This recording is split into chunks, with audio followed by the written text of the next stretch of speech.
Salut tout le monde, dis-moi franchement, est-ce que ça t'arrive de pas pouvoir éteindre ton cerveau? Genre, t'es là, assis tranquille, et ton cerveau, il est en train de tourner à 2000 à l'heure, à ressasser tout et n'importe quoi? Tu penses à ce que t'as dit à ton pote hier, à la tête chelou que t'as vue dans le métro, à ce que ton boss a voulu dire avec son «on se parle demain»? T'as l'impression d'être prisonnier dans un film que ton cerveau a inventé tout seul. Pourquoi il m'a regardé comme ça? Est-ce que j'ai dit un truc qu'il fallait pas? Et si j'avais répondu différemment, ça se serait mieux passé. Peut-être qu'il m'aime pas? C'est l'overthinking, mec. Le cerveau qui tourne en boucle. Et le pire, c'est qu'il te pique ton énergie, ton sommeil, ta joie de vivre, et même ta santé. Dans cette vidéo, on va parler de pourquoi notre cerveau adore trop réfléchir. Quel est le lien entre anxiété, peur et trauma? Et cette manie de trop penser? Qu'est-ce qui fait qu'on se piège tout seul dans nos pensées négatives? Et surtout, comment calmer tout ça et retrouver un peu de paix mentale? Je te promets, on va décortiquer tout ça ensemble, version simple, fun, sans prise de tête. Et surtout, je vais te filer des méthodes concrètes que tu peux appliquer dès aujourd'hui. Alors, prêt à mettre ton cerveau sur pause? Allez, on y va. Tu sais pourquoi ton cerveau aime trop réfléchir? Parce qu'il est programmé pour te protéger. Il y a des milliers d'années, quand nos ancêtres vivaient dans la savane, le moindre bruit dans la brousse, c'était peut-être un lion prêt à te bouffer.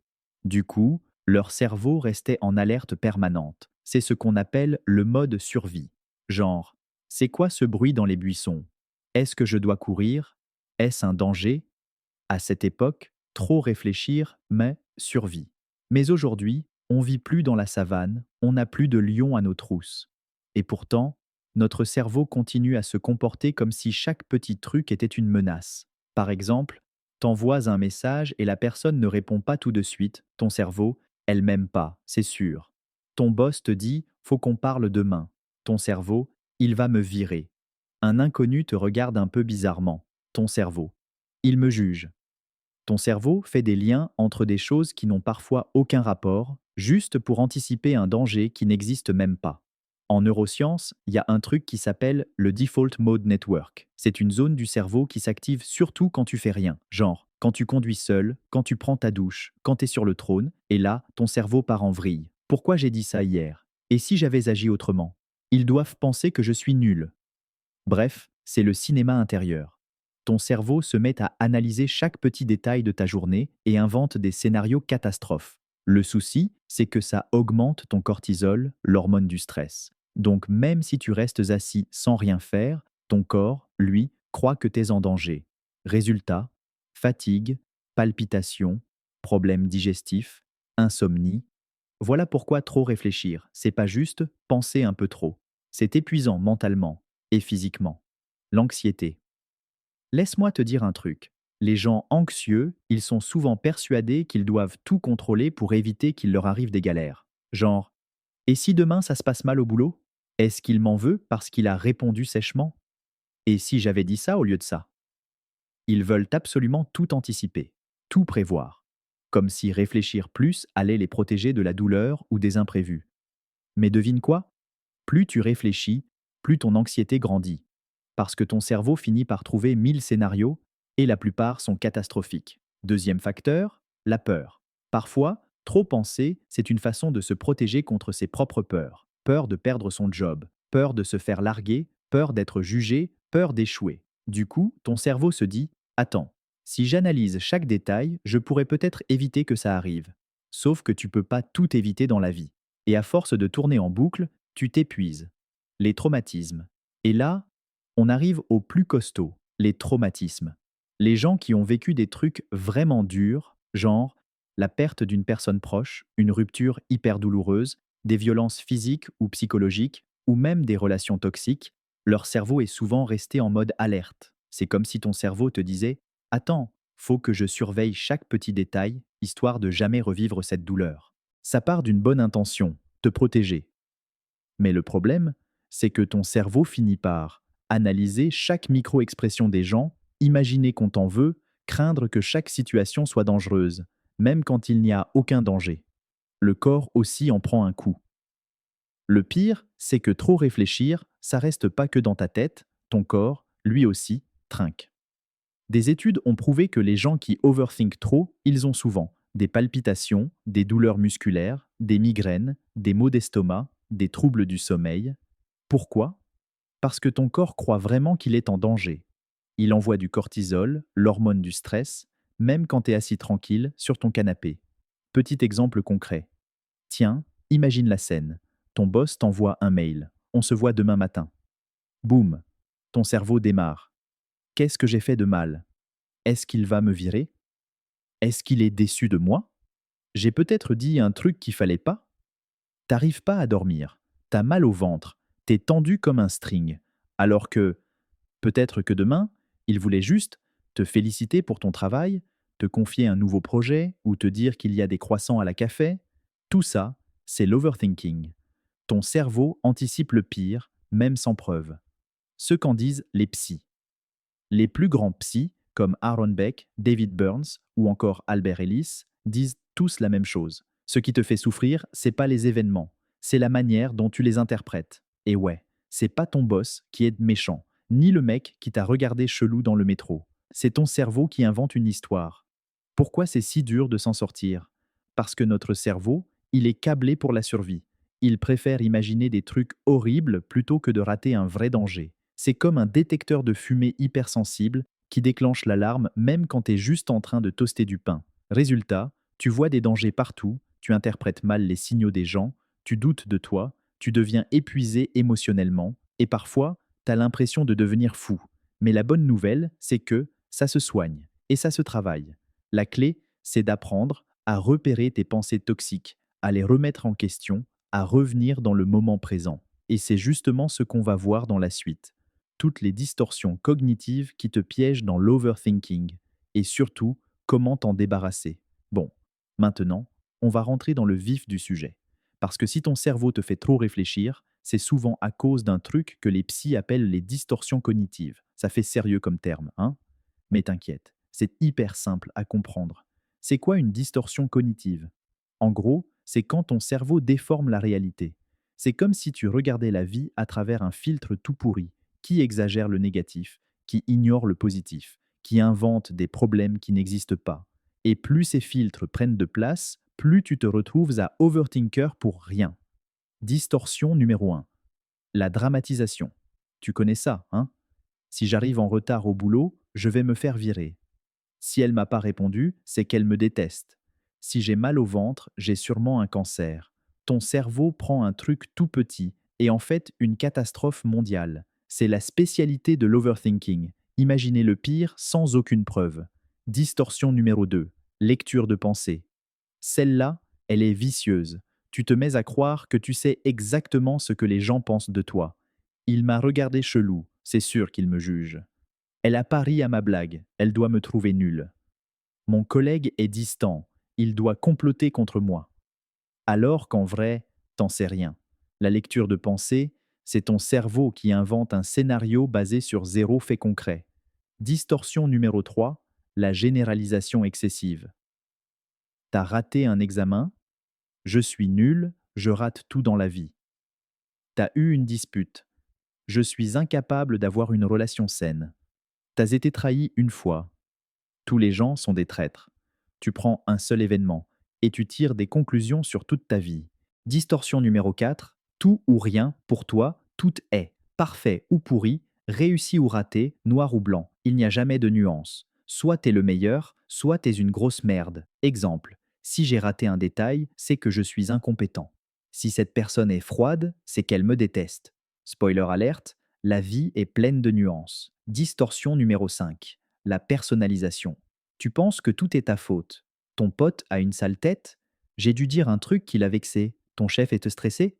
C'est sûrement moi qui l'ai énervé. Alors que la plupart du temps, les gens ont juste leurs propres problèmes. Distorsion numéro 6, filtrage du négatif. Tu pourrais recevoir 100 compliments, mais ton cerveau va se focaliser sur la seule critique. Super boulot. Oui, mais il m'a aussi dit qu'il fallait que je progresse sur un point. Tu es quelqu'un de bien. Ils disent ça pour me faire plaisir. Le cerveau efface tout le positif et garde uniquement ce qui fait mal. Distorsion numéro 7. Raisonnement émotionnel, emotional reasoning. Tu confonds ce que tu ressens avec la réalité. Je me sens nul, donc c'est que je suis nul. Je me sens rejeté, donc les autres me rejettent. Mais tes émotions, ce n'est pas toujours la vérité. Elles changent, parfois même d'une minute à l'autre. Pourquoi ces distorsions sont dangereuses? Parce qu'elles alimentent la machine de l'overthinking. Imagine, ton cerveau se met à penser: elle m'a pas écrit.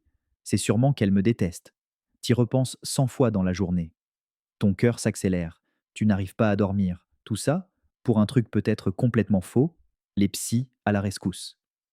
Heureusement, des psys comme Aaron Beck, David Burns, Albert Ellis ont étudié ces distorsions pendant des décennies. Ils disent tous la même chose. Ce ne sont pas les événements qui te rendent malheureux, ce sont tes pensées. C'est le cœur de la Cognitive Behavioral Therapy, CBT, ou thérapie cognitive comportementale. Comment on combat ces distorsions?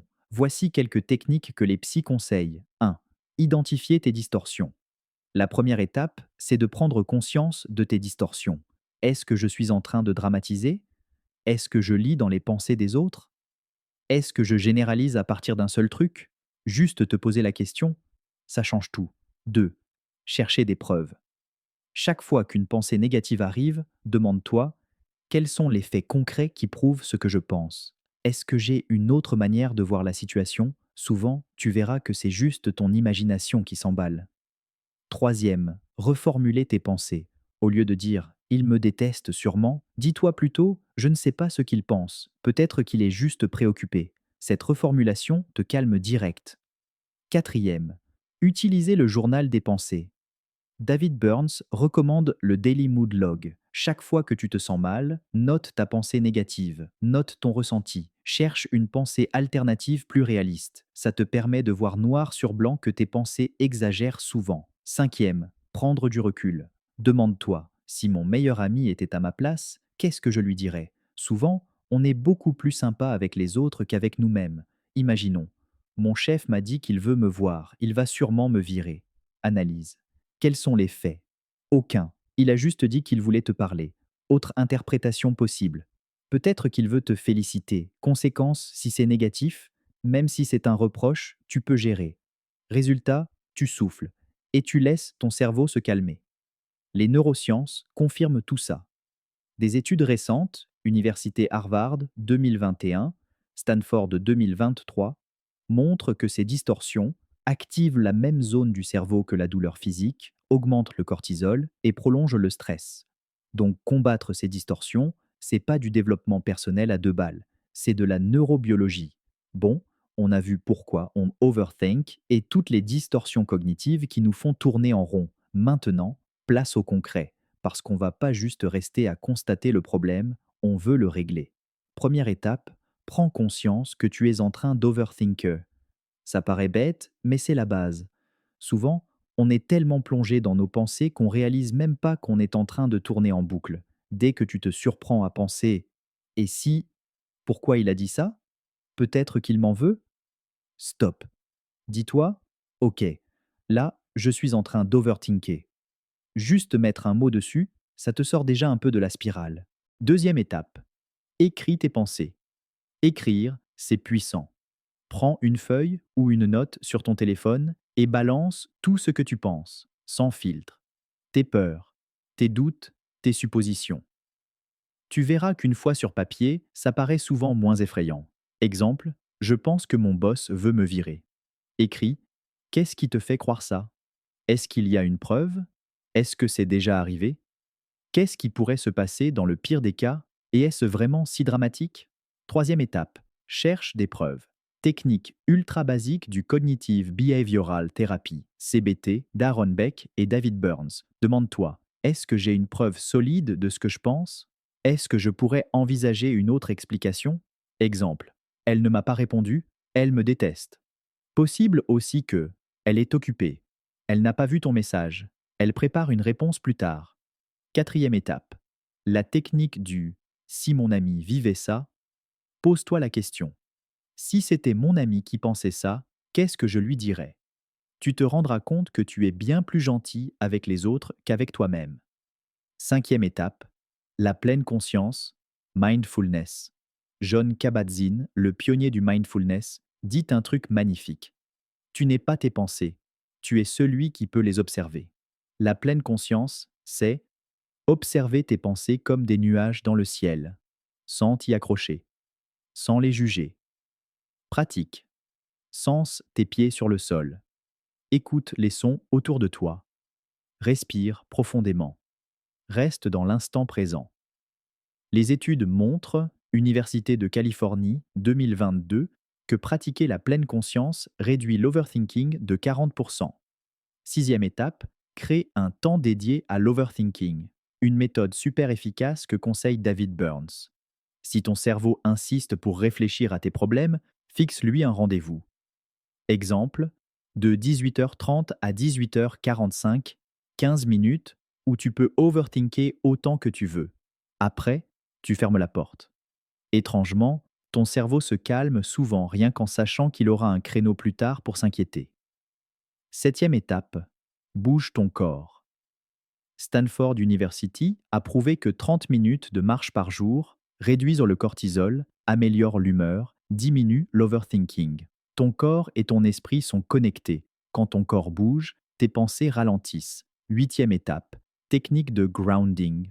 Si ton cerveau part dans tous les sens, essaie ça. Trouve 5 choses que tu vois autour de toi. Touche 4 choses différentes. Écoute 3 sons, sens 2 odeurs, goûte une chose. Ça te ramène dans le présent et coupe net la spirale de l'overthinking. Neurologie et overthinking. Ce que disent les dernières études Harvard 2021. Une étude de Harvard 2021 a montré que l'overthinking active le default mode network, la même zone que quand on rumine après une dispute ou qu'on se refait le film d'une honte passée. Plus cette zone s'active, plus tu ressens du stress, plus tu produis du cortisol, plus ton sommeil devient pourri. Stanford 2023. Une autre étude de Stanford 2023 a découvert un truc intéressant. Les personnes qui se sentent ultra responsables sont plus sujettes à l'overthinking. Ces personnes veulent tout contrôler, tout prévoir, et elles finissent épuisées mentalement. EMDR, la thérapie des traumatismes. Francine Shapiro, psychologue américaine, a inventé l'EMDR, Eye Movement Desensitization and Reprocessing. C'est une thérapie utilisée pour les traumatismes, le stress post-traumatique, les pensées intrusives. Comment ça marche? Pendant que tu repenses à un événement difficile, le thérapeute fait bouger tes yeux de gauche à droite. Ça aide ton cerveau à reclasser le souvenir et ça réduit l'émotion négative. Des études montrent que ça peut t'aider à réduire l'overthinking lié au traumatisme. Les livres recommandés par les psys. Si tu veux aller plus loin, voici des livres que tous les grands psys recommandent. Feeling Good, David Burns, ultra simple et pratique pour combattre l'overthinking. Mindfulness for Beginners, John Kabat-Zinn, pour apprendre la pleine conscience étape par étape. The Feeling Good Handbook, David Burns, plein d'exercices pour changer tes pensées négatives. Conclusion de la méthode. L'overthinking, ce n'est pas une fatalité. Les psys comme Aaron Beck, David Burns, Albert Ellis, John Kabat-Zinn disent de tous, tu n'es pas obligé de croire tout ce que ton cerveau te raconte. Ton cerveau peut inventer des histoires flippantes, mais tu peux apprendre à les questionner. Ça demande de l'entraînement, de la patience et parfois un petit coup de pouce d'un pro. Mais c'est totalement possible. Petit rappel hyper important, si ton overthinking te pourrit la vie, t'empêche de dormir, te donne des angoisses énormes, va consulter un psychologue. C'est pas un signe de faiblesse, c'est un acte de courage.